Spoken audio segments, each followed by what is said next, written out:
I booked some plane tickets and it put me in hospital.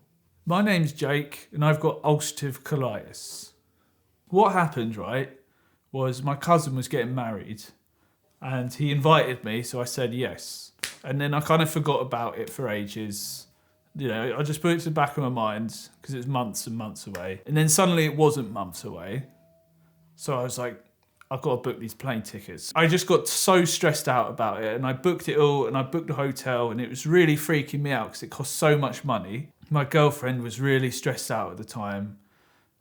She had something wrong with her. So she was like really stressed out.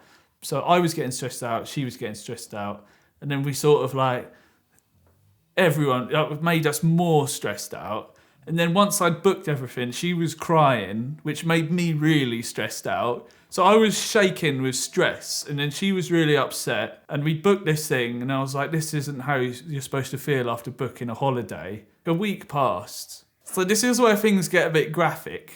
I started noticing changes, which is sort of like typical symptoms that you're flaring with bowel disease. You start seeing this thing called mucus when you go to the toilet. And that's the first sign that something's going wrong.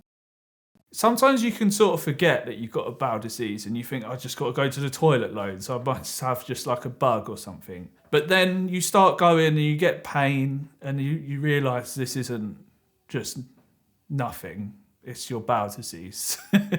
So my first line of defence for that is you get this foam and you shove it up your arse. So one of the medicines you get prescribed is mesalazine. I got this version, you put up your bum basically. And that just goes straight to where like the inflammation is. So that's what I started using. And that didn't help. So then my second line of defence is the same sort of thing, but it's a steroid called prednisolone. Compared to taking the oral version of that drug, you get like no side effects. I started taking that. Nothing changed. I was taking these meds and just nothing changed and it just progressed. So as things progress, you start noticing blood in your stool. So when you go to the bathroom, and then it just becomes more and more bloody, basically. This isn't something that I'm a stranger to, but you never really get used to it. You see the blood and it's always sort of depressing. I email my specialist, which is always what I do all the time. That's how I get the meds. I email the specialist and I say what's going on. I say the things I've noticed. But things just kept getting worse. There's just more and more blood. You're not sure what to eat anymore because you go into the toilet so much. And it feels horrible when you go to the toilet. Like it genuinely felt like awful. Every time I go to the bathroom, it'd be like trauma. I come out and I just feel like I've been abused by myself in the bathroom. I'd be trying to hold off going to the bathroom because it's like I don't want to experience that again. That's sort of partly where the weight loss comes in because I start eating less. You know, I started not eating much at all really because you don't want to go to the bathroom and you don't even feel that hungry when you feel so bad. So usually like when I flare, I'd carry on doing weightlifting. Like that's something I do quite often. I'll do weightlifting and usually, you know, I've lost weight with flares in the past, but this time it's like I felt so rough inside, I couldn't keep weightlifting. So I had to stop doing that. So when I was losing all that weight, I did lose muscle as well, which I'm still working on rebuilding now, months later. I got this picture of me just before, this was like the day before I went to hospital. I was weighing 71 kilos and I usually weigh 78 to 80. So I'd lost a lot of weight and I looked like I was ready to go on a stage, in my opinion. It got to a point when I was so messed up mentally with it all that I called the non-emergency line, which in the UK, it's like you're not calling the ambulance, but you need some help now. Yeah, I went to see a doctor and the problem is they don't know what to do with you because they're not specialists. And she said, basically wait to talk to your specialist. So I didn't get much help with that. You know, I started having that feeling like, oh, this is like too much, like I'm dying basically. Like every time I go to the bathroom, the bowl is completely red with blood. I was in contact with my specialist. During this time, she prescribed to me the oral version of the steroids, which I've always tried to avoid because they've got loads of side effects. So I'm feeling really bad, and now I'm starting taking these steroids, which are supposed to help reduce inflammation, and they weren't helping basically, and they stop you from getting any sleep. So I get really sleep deprived every night. I can't sleep. You wake up after like an hour.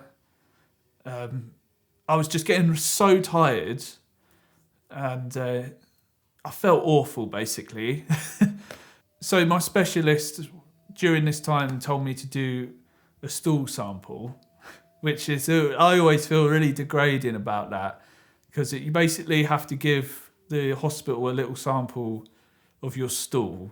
You can imagine like you're going to have to collect that. So it's not very like, I hate doing that. And I always end up putting it off for ages because I just don't want to deal with it. You have this little like, almost like a test tube you put it in, and it was just like just blood basically. It just looked like a blood test. I gave like this horrible sample to the hospital, and I felt really sort of like horrible about doing it. What they're doing is they're testing your inflammation levels that's in your stool basically. On their system, it goes up to like 1,800. I don't know what that means, but that's the top of the chart. And I basically topped out the chart. So I was like so inflamed that it wasn't registering basically, because it was off the charts of inflammation. So yeah, that's when it did freak me out. I got the email and it was like, go to hospital. Like just go walk in.